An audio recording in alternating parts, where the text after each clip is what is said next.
Our MPhil students, both batches are here, others are joining. Um, so let me introduce Dr. Roshni Rao. Dr. Roshni Rao is a transformative leader in higher education, and she's serving as the Executive Director of Doctoral and Postdoctoral Career Design Career Design at Johns Hopkins University, and she's the Director of P Futures at Johns Hopkins University. She specializes in elevating PhD students and postdoctoral fellows, especially those from underrepresented and international backgrounds. So, Dr. Rao has also founded an innovative career hub which provides scalable and modern career and professional development opportunities. Dr. Rao, um, um, I have just made a short introduction. Dr. Rao is a very accomplished person with a long range of what do you say, accomplishments under her wing. We are very thankful to you for taking out time for us and for speaking to our students. Thank you so much, Dr. Rao. Over to you. Well, thank you for having me. I hope you can hear me well. I'll share a little bit more that's not on my resume. I am from Bangalore, India. Well, genetically speaking, 55% of my DNA is actually from Pakistan because my moms and my ancestors are all from Pakistan too. But mostly I grew up in Bangalore, India. And I came here to the US for my PhD. And then I was looking for my own career path. And so now I help other folks when I had a bit of a struggle. So that's a little bit of background that might not be on my resume. Um, so just to help me out here, is everyone here in the chat students, or do we have some faculty as well? If you can just share with me, I'll be happy to adapt my talk as we go along as well. I can see students, but there might be one or two faculty members. Okay. Okay, sounds good. Yeah. Welcome. I'm just going to keep an eye on the chat. I'm very informal, so stop me at any time and ask me questions. I will preface this conversation today by saying that I usually run these activities with you. So if you have a paper, pen, or you're logging in from anywhere and you're able to scribble down, you can. We won't have the time to go in detail, but if you want to, you can surely get the best experience by participating. So it's a pleasure to be here today at the School of Education at Lums. And I'm excited to share with you a perspective and how I apply the principles of design thinking to help myself and our students navigate their career paths post-graduation. Some of you may have heard this over the last few years. Design thinking has become this buzzy terminology, but originally it was linked with product development. But now it's a powerful tool in personal and professional development. So in my work, I focus on using these design thinking principles like empathy, ideation, and rapid prototyping, which I'll explain in just a few minutes what they are, not just as methods for creating products, we don't use that anymore for that, but as essential tools in guiding students and guiding you today as you craft your career narratives. Whether you're uncertain, I think, about next steps, whether you're considering a pivot into a new field, or you're simply exploring these options, design thinking, which is a structured format or a framework, gives you that flexibility of exploring what comes next. Now, when I was going through this exercise after my postdoc and I didn't know what I wanted to do next, I didn't know that the process of which I was going through was a very intuitive design thinking process. I only learned and connected it with design thinking when I learned about design thinking. So I'll share some strategies and insights from my experience and how this approach can be applied to help you make these informed, and I think more than informed, strategic decisions about your careers. So let's get on this journey together today. And again, feel free to interrupt me. We're going to only touch the surface of design thinking, but hopefully it'll start to connect with the dots as well. Today, I want to introduce basic process and mindsets of design thinking. And this approach blends logic, intuition, systemic reasoning, and my favorite, creativity, to explore possibilities of what could be and create desired outcomes. Our whole department at Johns Hopkins is called Life Design or Career Design Department. And this approach not only helps us tackle very challenging career problems, but also personal and life problems innovatively. One aspect of that we'll focus on today is something called reframing dysfunctional beliefs. And these are beliefs that limit our potential. And by reframing these beliefs, we open up to a world of possibilities. Another thing that we're going to cover today is that when we're designing our lives and our careers, one crucial step in this journey is empathizing with ourselves. How does empathy play in the process? I want to talk about that as well, and how the self-empathy is a foundational step in uncovering our career aspirations and paths. And lastly, I want to sort of go into the more applicable tools of creating a why statement and a how might I statement. So by the end of the session, you'll have a clearer understanding of how to apply what are principles of design thinking to solving any sort of problem, whether that's a career problem, personal or professional problem as well. And not only being successful at it, but also feeling fulfilled with the choice that you're making and aligning with your values, most importantly. So just a little bit of background, because the topic is design thinking. It originated in the 1960s and it's rooted in industrial and product design. And it has evolved into a versatile problem-solving framework, thanks largely to key contributors like the global design firm IDEO, who formalized it into a structured process, and Stanford University's Hasso-Plattner Institute of Design, which made it widely accessible. Now it's expanded beyond its original scope to sectors like higher education and careers. And again, a prime example is the Department of Integrative Learning and Life Design at Johns Hopkins that I'm a part of, where we see this practical implementation and guiding career paths. I'll again give you the caveat. Typically, design thinking workshops are extensive. We span a full day. Sometimes you'd go for a week, and usually my talks are 1.5 hours. But today we'll have a condensed version of 30 minutes. And in this brief time, we'll explore how we can apply it to career design.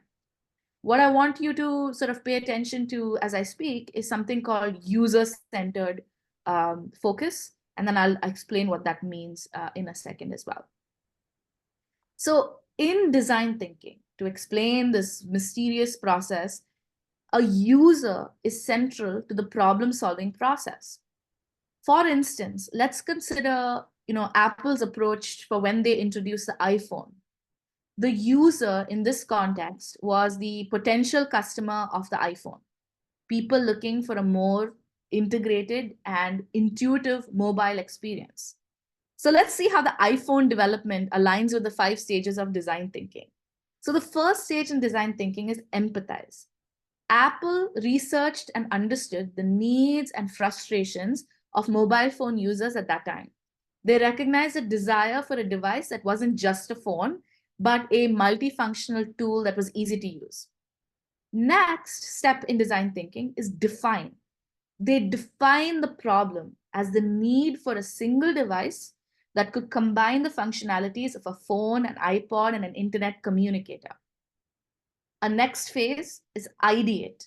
The term ideate means brainstorming, and they considered multiple design options and functionalities, thinking innovatively about what a phone could do. The next phase is prototype, and various prototypes were developed. Each iteration, and we see iPhone, whatever iPhone we're on right now, iPhone 14, each iteration bringing us closer to a device that was both functional and appealing. And then lastly, testing. These prototypes were tested and refined based on feedback, leading to final product design that was launched. So when applying these design thinking to career planning, you are the user, we are the users. You and I, we empathize with our own needs and aspirations. We define our career goals. We ideate on potential paths. We prototype through experiences or skill building. And we test these in the real world. Just as Apple iterated the iPhone to better meet user needs, you are brainstorming your career plan based on your evolving aspirations and the feedback you receive on yourself. So that's the general idea.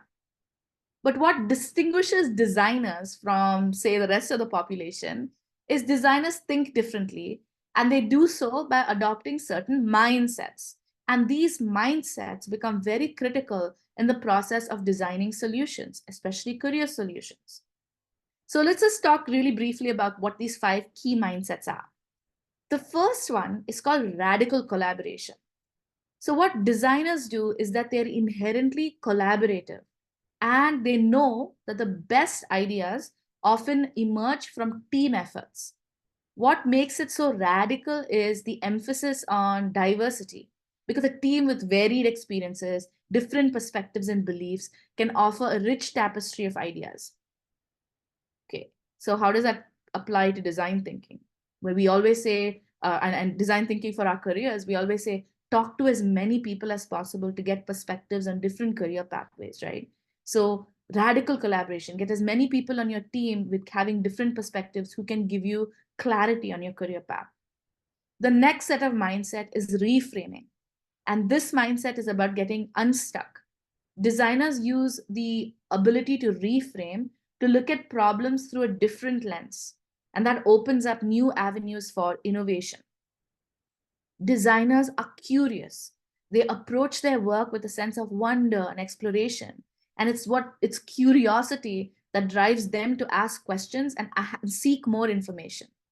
What designers don't do is that they avoid rushing to conclusions and quickly prototyping something without asking the right questions.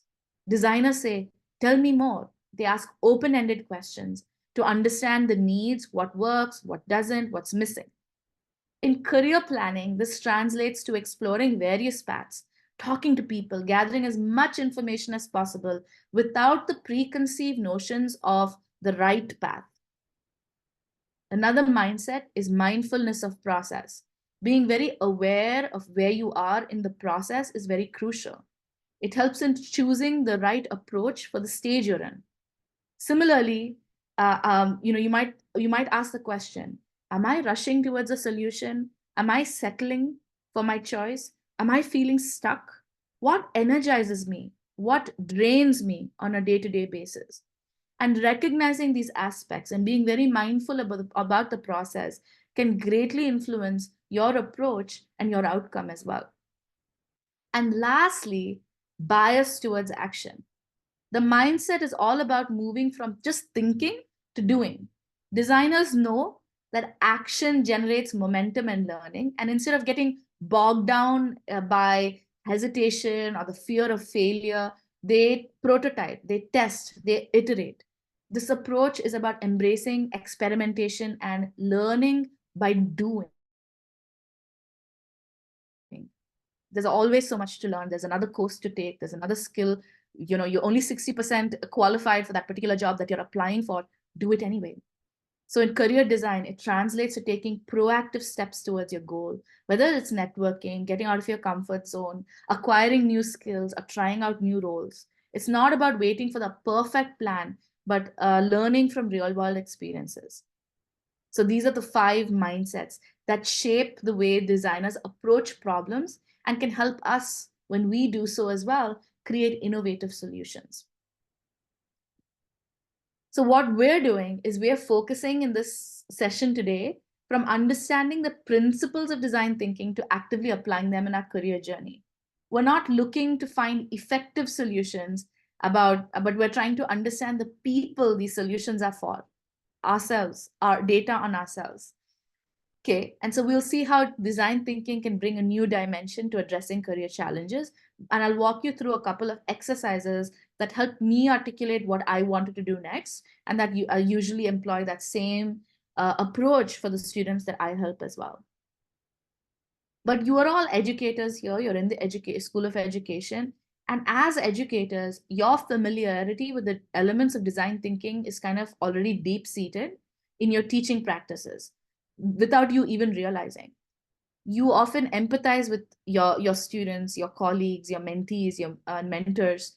You understand people's learning needs. You creatively and iteratively develop teaching methods and curricula.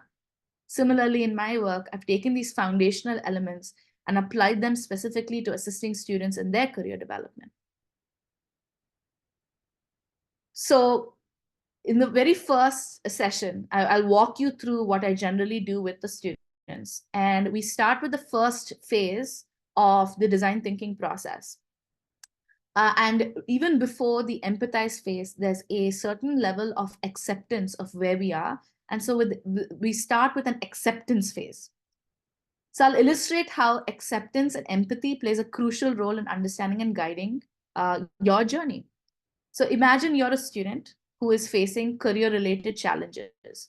It could be uncertainty about not knowing what to do next, difficulty in finding maybe an internship, a little bit of anxiety about job prospects and post-graduation.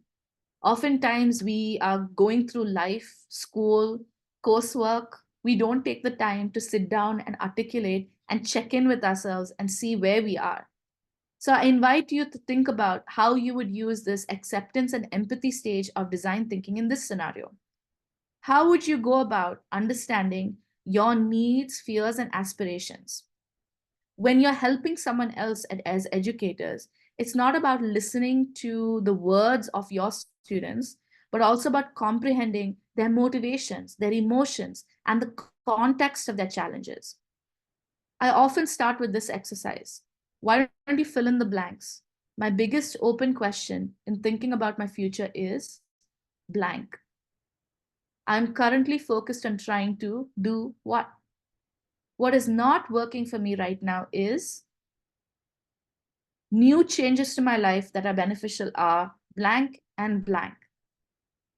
So instead of immediately jumping to solutions where you advise someone, you should do this career, or why don't you do a career in data science, or why don't you become a K to 12 teacher, we first acknowledge that the situation that's then and where people are in their career journeys.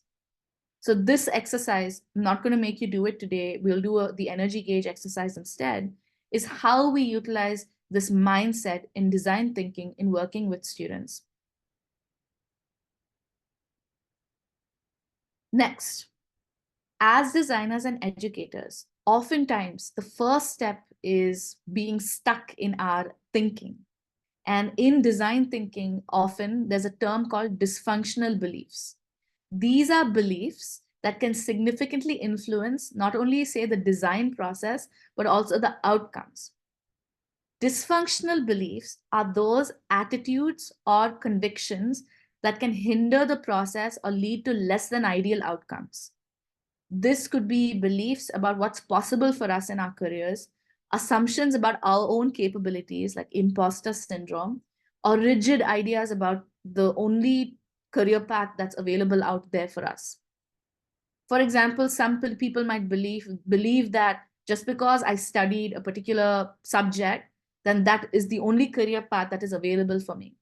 Or some other people might believe that a successful career follows a linear trajectory.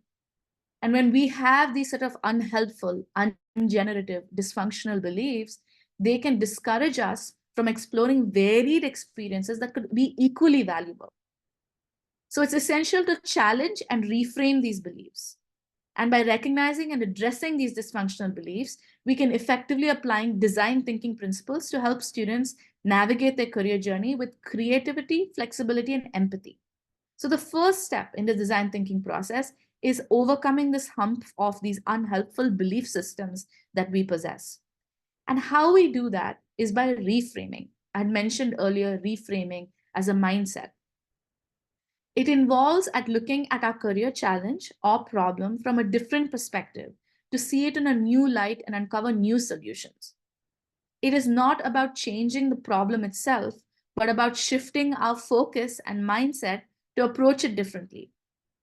Sometimes some people that I help, and this is what I've gone through as well, I have said, well, I studied PhD, I had it in a PhD in immunology, which means now my career path has to be as an immunologist. And I can only succeed in a career related to my major. Flash forward to 5 years later, I'm doing nothing to do with immunology. So when we reframe my dysfunctional belief that I went through when I was looking at careers, I might ask the question, what evidence supports? I see someone saying, Arshad says that they cannot hear. Does everyone else have trouble hearing me as well, or can you hear me just fine? Can hear. Ashad, if you We could can just. hear you. Okay, perfect. All right, just checking in. So whenever I was stuck with that dysfunctional belief of, now that I studied immunology, I must only do immunology, I might ask that question: what evidence supports or contradicts this belief? What are some alternative beliefs or perspectives? For instance, what skills that I have learned in immunology can I find valuable in another field? What are the benefits and drawbacks of these alternative beliefs? By exploring these questions, what I'm able to gain is a more balanced understanding of the career challenge. And then this process enables me to identify potentially new and effective approaches. So when we reframe, we not only challenge our limiting beliefs, but we also empower ourselves or our students to see career possibilities in a broader and more opportunistic light. And I'll give you an example.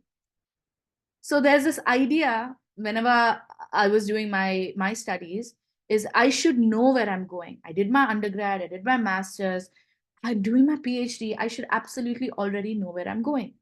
So this idea of knowing where we can go can really hold us back. What if I reframed it that I actually won't always know where I'm going, but I can certainly know whether I'm going in the right direction? Just yesterday, I had a conversation with my own boss, who's vice provost of career design at the university. And he said, I don't know what I want to do next with my future. So hearing that someone who has achieved a high level of success and has a high title is still questioning what they want to that future from their future was very validating as well.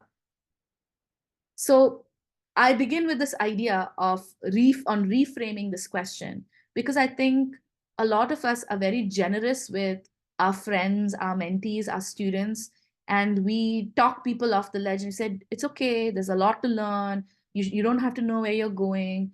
We're very good with helping them with their dysfunctional beliefs, but we're not nearly as good as being generous and kind and compassionate with ourselves and helping ourselves reframe our own dysfunctional beliefs. So, reframe to that could be, I won't always know where I'm going, but I can know whether I'm going in the right direction.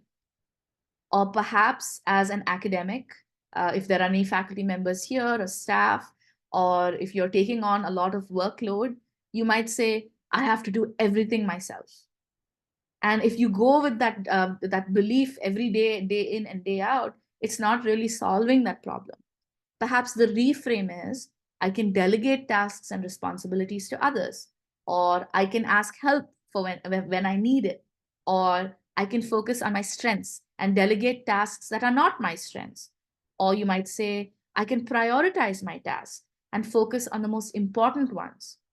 Or you might even say, even as a student, I can set boundaries and say no to unreasonable requests. So these are examples of how exercises we go through with students where we try to reframe these unhelpful, ungenerative, and dysfunctional beliefs. Continuing on, some people say, but I have to know everything. I've spent all this time being educated. I have to know. I want to know. I need to know what career paths are out there. I should already know this. This was one of my beliefs as well. But instead, when I was able to reframe that and said to myself, I can seek out learning opportunities as needed, or I can ask for help and resources when I don't know something, or I can recognize that it's okay to not know everything. I was able to create potential solutions for my future career path once I got rid of this dysfunctional belief. And other times, things that help me now become better at the process of reframing is, I can't make mistakes. I have to be perfect. I have to please everyone. I have to compete with my colleagues in order to be successful. Oftentimes I say, oh, it's my cultural background that makes me extremely competitive. Or I can't ask for help or show vulnerability because I'm executive director. I can't say that to my students. These are all unhelpful beliefs and prevent me from actually being very successful and being, coming out of difficult situations. So before we even go through the design thinking process, it's a good exercise to learn to reframe these unhelpful beliefs, because once we clear our mindset to brainstorm a number of ideas, then we can move into the next phase of design thinking, which is actually defining the problem. The thing about design thinking is we're not solving very easy problems. We're solving very complex and challenging problems. And a career and what you want to do for the rest of your life or different versions of yourselves is not an easy problem to solve. So it's important to actually define the problem. And this means we accurately ensure that we focus our efforts effectively.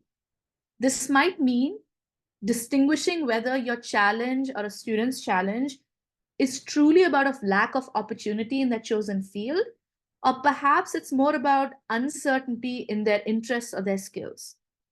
By pinpointing the real problem, we avoid misdirecting our energy, time, and resources. For instance, if I feel unsure about the path or the subject that I've chosen to study, the real issue might not be the subject that I've chosen to study, but a lack of understanding of how my interests, my skills, and my studies can now translate to various career paths. So properly defining the problem allows us to guide ourselves more effectively, exploring options that align with our true aspirations and capabilities. This defining problem is actually the heart of design thinking. And it's about ensuring that we address the right issues and paving the way for more meaningful and impactful solutions. So there's one exercise that I tend to do with myself and with our groups of students is, let's start by listing 6 to 8 activities that make up a significant part of my week, both in the current context and pre-COVID, and write down 6 to 8 activities that should encompass various aspects of my life. And this could be professional, academic, co-curricular, extracurricular. The key here is to be specific. So when I was a PhD student and when I was a postdoc, I shouldn't write one of the activities as research. I should not research into running experiments, reading literature reviews, presenting my work, writing articles, and so on. So I ask people to articulate with 6 to 8 activities that they do per week. Looking at the time, we're not going to have time today to do that exercise. So in the back of your mind, think about 6 to 8 activities that you do on a daily basis that you want to break down into manageable chunks. And then I say, take these 6 to 8 activities, and if out of these 6 to 8 activities, there are some activities that are energy giving, put them as a bar on the plus side of this graph. If there's anything that is energy draining, put them on the negative side of the graph. For example, for me, it was what I love doing on a day-to-day basis, 6 to 8 activities, is I love the idea of mentoring others. That gives me energy. I love teaching. I love music. I love playing with my child. What I didn't like and don't like as a student was I don't like the grant writing aspect of what I do. I don't like the experiments with animals. I don't like sitting in journal clubs and my lab meetings every week for about 4 hours per week. And that drains my energy. And then I ask folks, okay, so review 2 to 3 activities that you marked with a plus. Okay, which activity out of those 2 to 3 that are very energy giving do you find delightful, intriguing, worthy of future exploration? Circle that activity. What do you notice about your energy patterns on a day-to-day basis? Again, I went through 5 years of a PhD, 2 years of a master's, and 4 years of a bachelor's without once sitting down and articulating what my likes are, dislikes are, where my energy flows are, what gives me energy, what I don't like. And only when it came down to me trying to establish my career path, and it was an emergency because I was running out of time, did I sit down and articulate this with myself. So I encourage you to reflect on your energy patterns. Out of everything that you do in a week, what do you enjoy the most? And then circle those 2 to 3 activities. So for me, mentoring and playing with my child were top of the top. That's what I enjoy on a day-to-day activity basis. The rest are enjoyable, but if I had to pick 2 to 3 activities, I love mentoring others and I love playing with my child. So if I'm someone who doesn't know what they're doing with their career right now, and I want to align it with my values and my interests, let's keep these two in the back of my mind, okay? Mentoring and playing with my son. So noticing which activities are engaging and which ones are energizing, we are just increasing our awareness and we are articulating to ourselves and collecting data on ourselves. So you too can use this energy awareness to design your life and make career choices. So we just define the problem, but we're going to go into the define problem stage and the ideate stage. So I've circled those 2 activities, right? And now I'm going to return to that activity that I circled. And I'm going to ask myself, why is this particular activity engaging or energizing for me? And then I do something called a 5 whys exercise. And I continue to ask why another 3 to 4 times until I get to the heart of the matter. And I'm going to illustrate that point really quickly as well. So let's say I like mentoring, okay?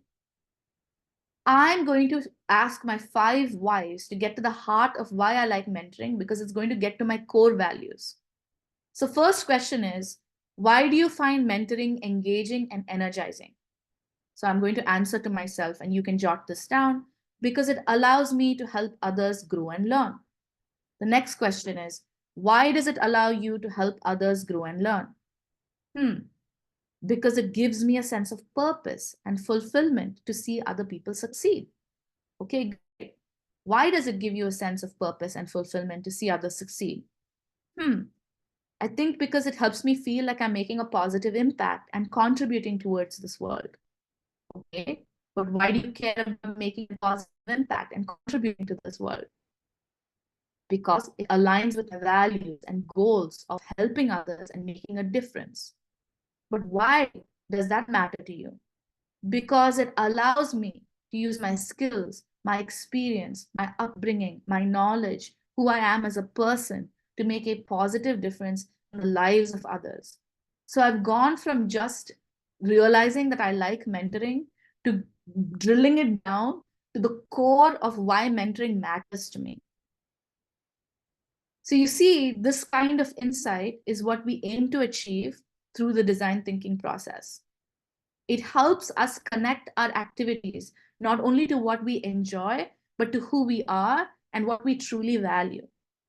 And this understanding is critical in guiding us towards fulfilling career paths that align with our deeper motivations. So for me, this is how I ended up on this particular career path, because I understood that I like helping people. I love working with people, and that playing with my son aspect is I like flexibility in my work. I don't want to go into my lab on Saturdays and Sundays.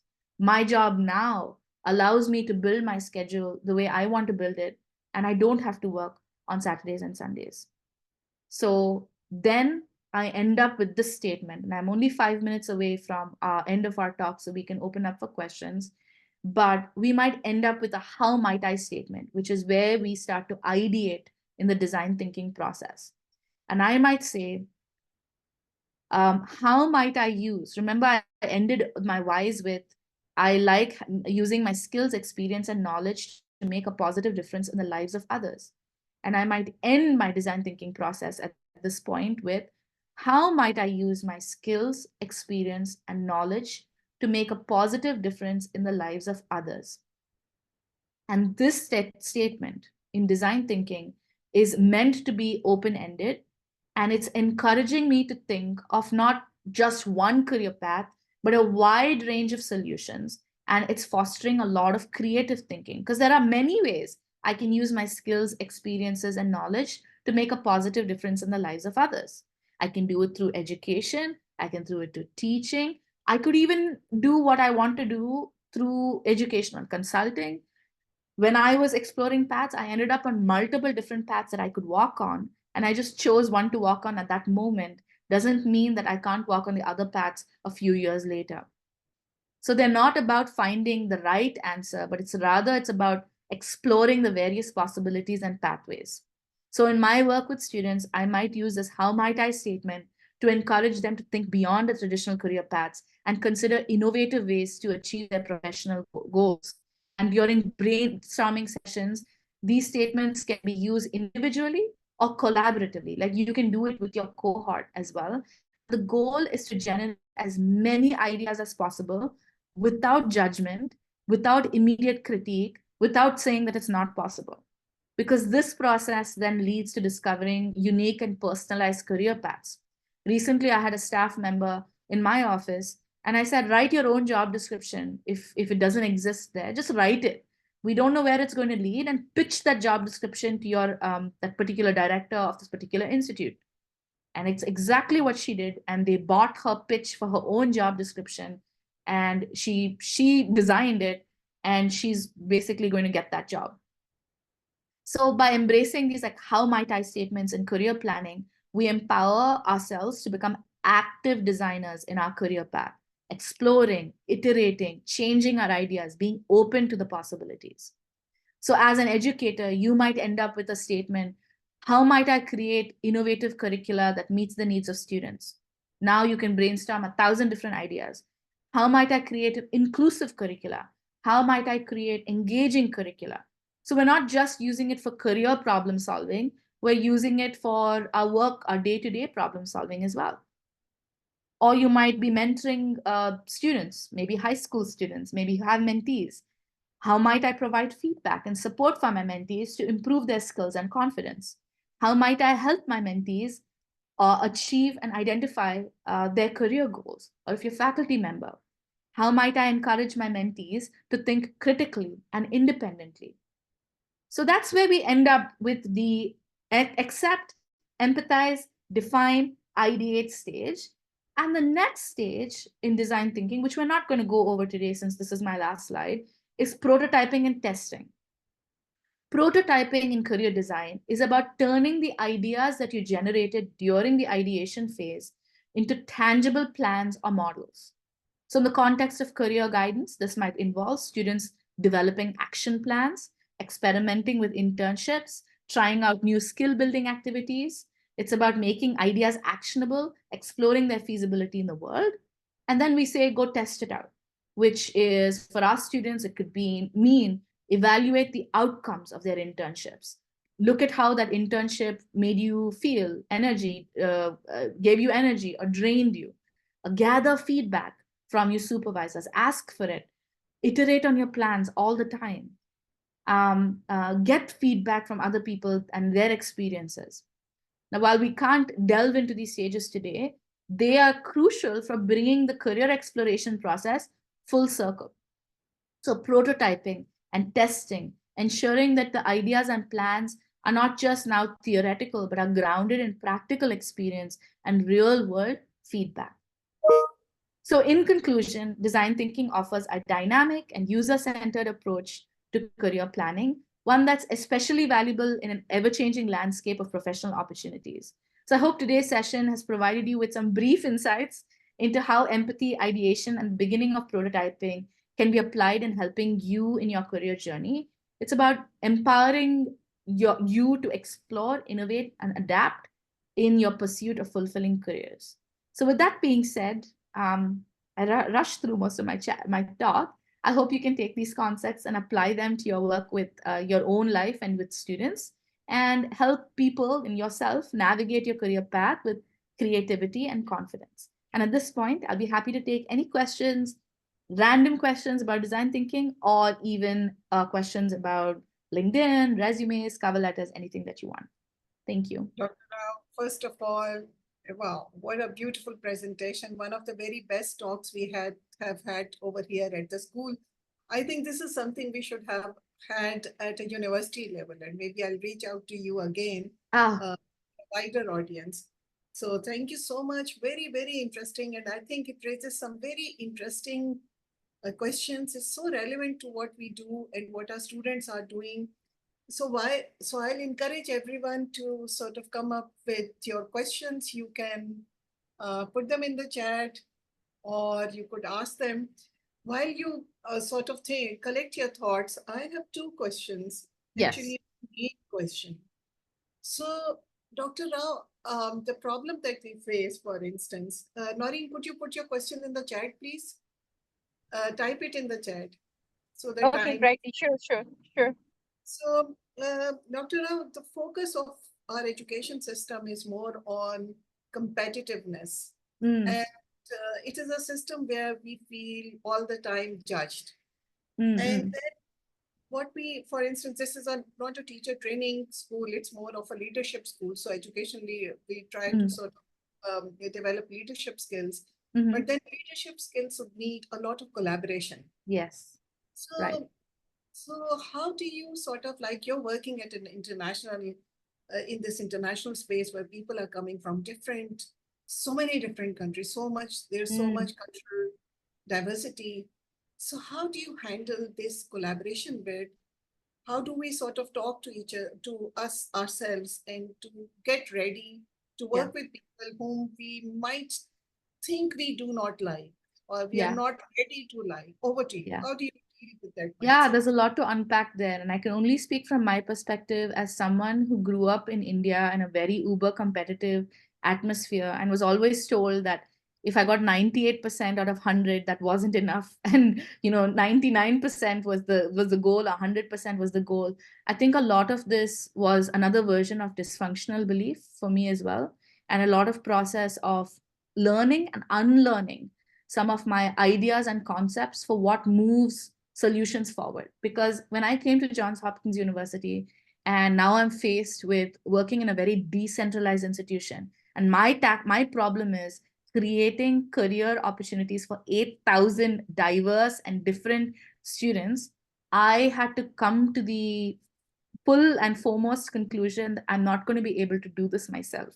The key lies in not proving that Roshni can do it all by herself. The key lies in proving how can I engage the Johns Hopkins University's ecosystem of brilliant and diverse and amazing colleagues to solve the problem in a more effective way.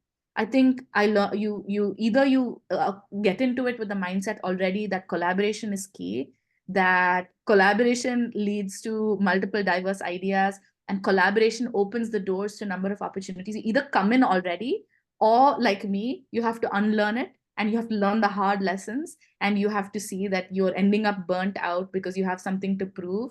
And then you sort of realize over time that if I lean on the support of my colleagues, if I ask for help, actually that makes me more successful than if I were to try and competitively do it myself. So I think one, you have to learn, you have to go through the process. And ultimately, as someone who has gone through the process, it is clear as day for me that the best ideas come from multiple people solving a problem at the same time.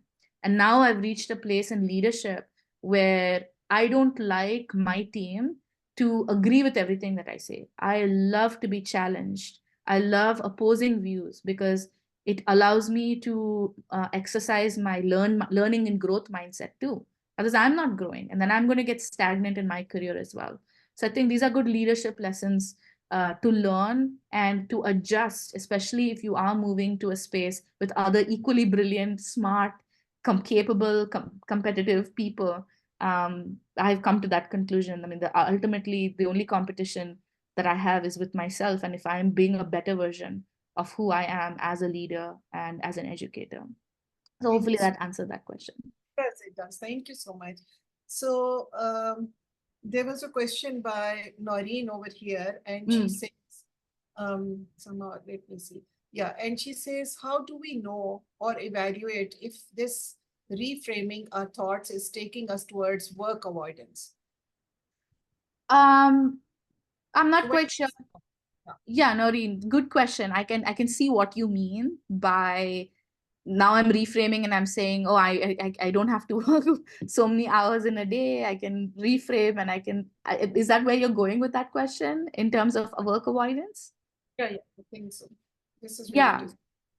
I mean, that's not what reframing is about. Reframing is about solving the problem. So if you're reframing and you're still stuck at the problem, then you haven't reframed adequately. So if the end result is work avoidance rather than work productivity, if that's your goal, then perhaps you need to come up with a different way to look at that problem and reframe it more effectively, because when you reframe, you shouldn't end up on another problem, which in this case is work avoidance. Reframing should help you free up your mind to look at something more positively and look at something in a more curious way. Like, okay, I'm stuck at this problem. I can continue to be stuck at this problem, or I can tend to look at it differently. Let me say, for example, yesterday I spilled a smoothie on my brand new work MacBook Air, brand new. And the day before that, I broke my tooth. And the week before that, I had surgery. And the first thought was, my God, what a terrible week I've been having. And then I was like, what can I do? I have a talk tomorrow at 6 a.m. and I've spilled a smoothie over here today. So, the only way possible is to call the people in IT and ask for a loaner computer and make the best out of the situation. And I got an even more different, complicated Mac now. And I'm like enjoying learning this new Mac, but I had to wake up 1 hour early today at 4 a.m. to make sure I knew how to use Zoom and update my Zoom. Something saying that in that choice, I could have just said, this week has been the most terrible week because I broke my tooth, I spilled smoothie. But instead, I was like, wow, it can only get better from here because perhaps the worst is over. So I think that's where reframing comes in. It opens up my mind to look at things in a different way. Thank you so much, Dr. Rao. There's another question by Ashar, and he says, does empathy mean, or does empathizing, would it lead to solutions that prioritize our emotional self and have that emotional appeal instead of actually practically or feasibly addressing issues? So we I go would in. say, what's wrong with looking at the emotional appeal first? Because I don't think there should be two separate buckets where you're separating your emotions and then also separating your logical decision making mind. I think it's important to start with acknowledging our emotions, because once we know what we're feeling, I mean, it's probably true in therapy as well, right? We want to first, what do they say? Feel through your emotions, go through your emotions, and then you can go to actionable steps. So I don't think they need to be separated in a bucket. I think one leads to another, especially, let's say, in the case of imposter syndrome. If I'm feeling like an imposter, like, why am I here giving this talk today? Who am I? I'm not an educator. And I'm feeling a sense of anxiety about that. The first thing I need to do is to sit with that thought that, okay, let me identify what I'm feeling right now. Is it really that I'm not capable of giving this talk, or am I feeling out of my comfort zone? Once I'm able to go through that emotional hump, then I can activate my logical decision-making brain and deliver a talk that has impact and value to you. So I don't think there's a distinguishing factor. I think they go hand in hand, especially in such a important thing like careers and decision-making. I chose my entire career on emotional sort of framework because I had a child at that point. I was a new mom. I didn't want to work consulting job that would take me away from my baby. And that emotional decision led me on this path, which has led to great things that are happening. So for me, so I hope that answers your question.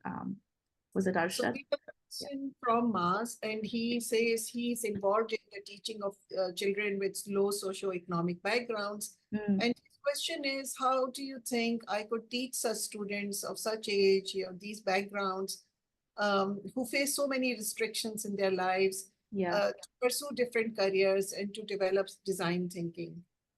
He's What a talking. brilliant question. Yeah, I think this is the most excellent question I ever received, and something that I battle with as well in my work, working with like international students who are often on visa restrictions and underrepresented students who don't have the connections to just go out there and try experiences and internships. So I would say one thing: design thinking process doesn't have to apply to everybody. In that case, what I do is I shift my focus into stop evangelizing and explaining design thinking and start creating opportunities for these students to make those connections, like bringing employers, having alumni networking events, making the space, creating the community space for creating the opportunities for them. In that case, I'm not going to say, go out there, try an internship. I know, like, where are you going to go and get the internships from? And yes, parental influence is always going to be a stronghold, right? So in that case, I think we have to be a little bit more sensitive and do what's more practical in that instance. One is talking to the students and counseling them on designing their life. I know that, especially in our cultures, we owe a lot to our parents. Our parents want us to be a doctor, an engineer, but we want to be something else. So I think we have to have a little bit of sensitivity when it comes to that. And I would focus my entire approach in serving those students to tailor it to those students by creating a number of opportunities for them, doing everything in my power to teach them how to network, to get them on LinkedIn, to give them the tools and the opportunities so that there's equity along the board and that they're not feeling disadvantaged in this moment. Thank you so much, Dr. Rao. We have Mariam Imtiaz over here, who has written huge applause for this talk.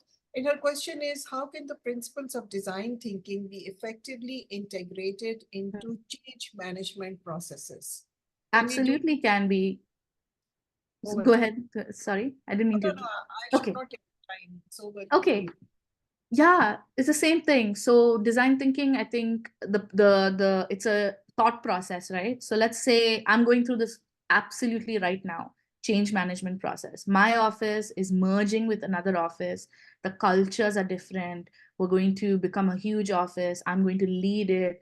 I'm the only like international person as the leader. Everyone else are, American. There's a lot of change management involved with HR, and I might use design thinking process to first accept where I am in the process, which is this is a difficult process. This is a new leadership challenge for me personally. I might use an empathy stage to empathize with the people who are going to be my staff. And I'm going to say it's going to be difficult for them because they're used to doing things a certain way. And now with change, they have to do a certain other way of doing things.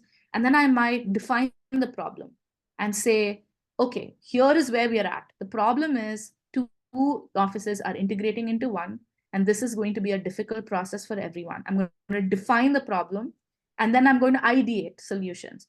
Let's look at how the teams work. Let's look at how the change is affecting people's workflows. Let's talk about team dynamics. I'll ideate a number of solutions to these problems, and then I'll test them out, and then I'll get feedback from the team. So it's similar process for change management as I would approach for careers as well. Accepting, empathizing, defining the problem, ideating, prototyping, testing. That's what big companies do as well, but it's a much faster pace, right? When you're undergoing change management for like an organization. So I absolutely, you can apply it.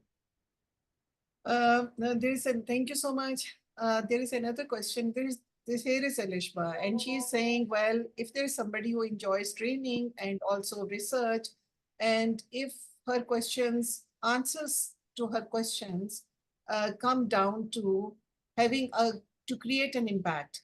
But maybe research has larger impact, but I enjoy trainings more, both give me fulfillment. At what point, what should I choose?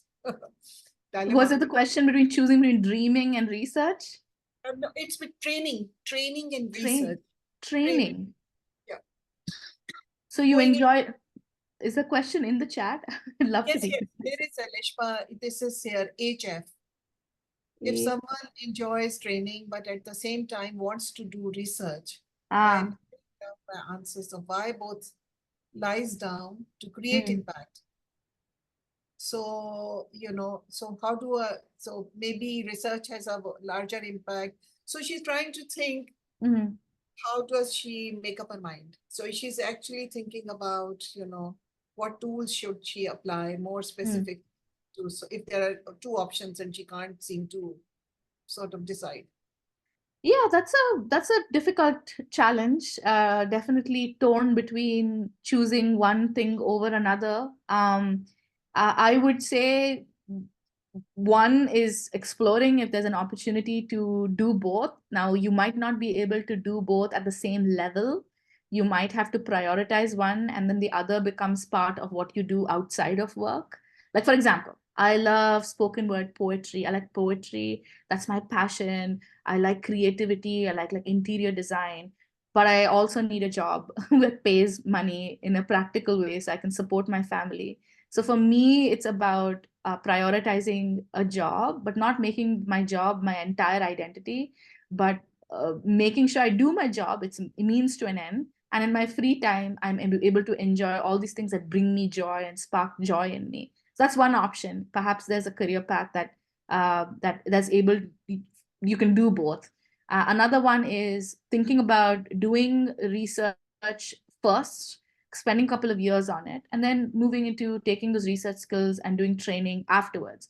The point is, when I ended up with multiple career paths and all seemed equally enticing, the thought process I had to go with was, I choose to walk on this right now, but it doesn't close the door to these other paths later on in that future. So it's, you don't have to walk one path and forever walk that path, right? You can always diversify your portfolio as well. I don't think that was remotely helpful uh, to what we were saying, but I hope I was at least partly helpful. I'm just plugging in my computer. It's about to die. So there is another interesting question by Rabia Tayyaba.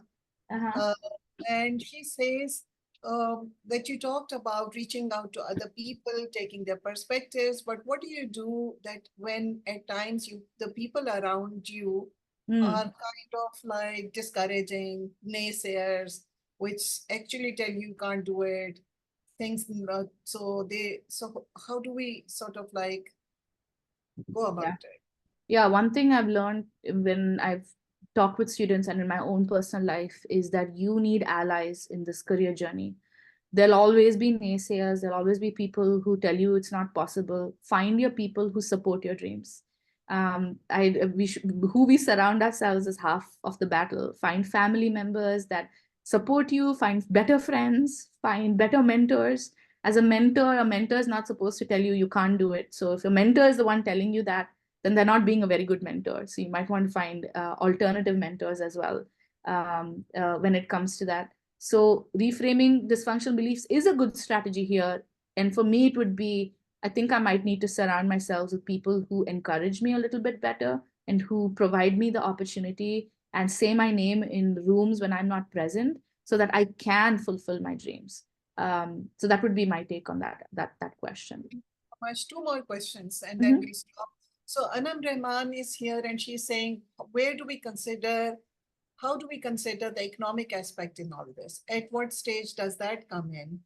And would it be an important factor? I'm not quite sure what you mean by economical aspects, because some of this, exploring, talking to people, thinking through, I mean, that's free. And you can reaching out to people on LinkedIn. You don't need a career coach to Uh, tell you, but there's so many people who have walked this path before us. Say again. I think it is more about when you talked about sort of connecting with your values. Ah, So I think it's related to that, that how much does the economic factor come in and how do we sort of like plug it in?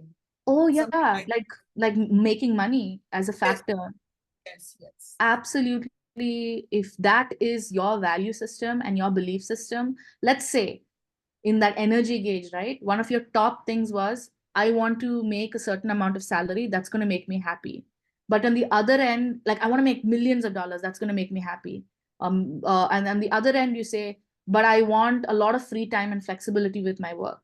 Those two are they're contrasting with one another, because there's another thing in design thinking where you have to align your work view with your world view. So how, if you finding that there is a big clash between wanting to be a CEO in a startup and make $1 million, whereas also work 3 days a week, then you're probably not going in the right direction, because in order to do the CEO and make the $1 million, you're going to have to put in the effort. So I think first of all, if that's your value system, that's absolutely valid value system. If what you want to do is make money, then find ways to make money. Like, don't have other people say, oh, my value is helping people, so you should also like think about helping people. Money is an absolute valid economic consideration when making these decisions, and you should absolutely factor that into your decision making if that matters. For different people, it matters differently, right? Like for someone else, it might be about doing volunteering work, whereas for someone else, it's making the millions of dollars in cash. It's your journey. It's super personal, and you should absolutely factor the economical considerations if that's what makes you happy. Last question. Thank you Okay. so much. So Nusrat, this is Nusrat, and she says, how can teams foster a culture of fearless ideation, encouraging the generation of diverse and unconventional ideas? How do you develop a team like that around you?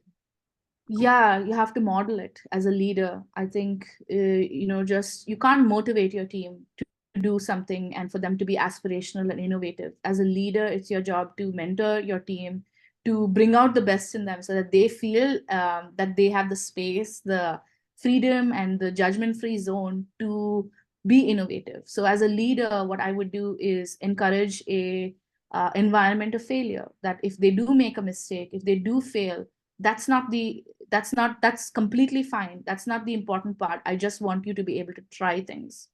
And I would do that as a leader too, and I'll be vulnerable about my failures and my innovative ideas very clearly with my team as well. So if you are a leader and you're trying to develop those teams, I think the key takeaway is you have to model that yourself, and you have to create an environment where they feel safe to fail and feel safe to make mistakes, because only through failure and making mistakes do we have the courage to innovate and to make that change. So that would be my answer for that. Thank you so much. Once again, really a big round of applause for you. Excellent, excellent talk. One of the very best. I Thank you. moderated at Lums. Can we switch on our cameras and have a photograph to remind us of this beautiful time together? Yeah, feel free. That's so sweet. I don't think I saw anyone's faces. Could I ask the students to, yeah.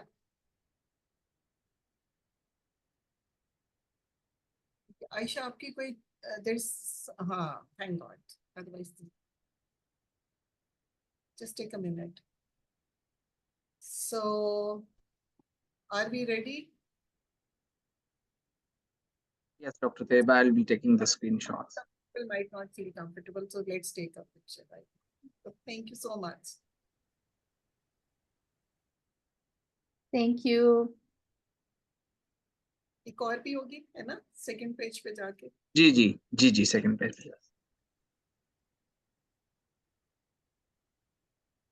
Done. Thank you so much. Thank you so much, Dr. Thanks, Rao. everyone. Have a good evening. Very nice talk. Thank you so much. Thanks for taking out time. Bye-bye. Thank you for joining us. Have a great evening.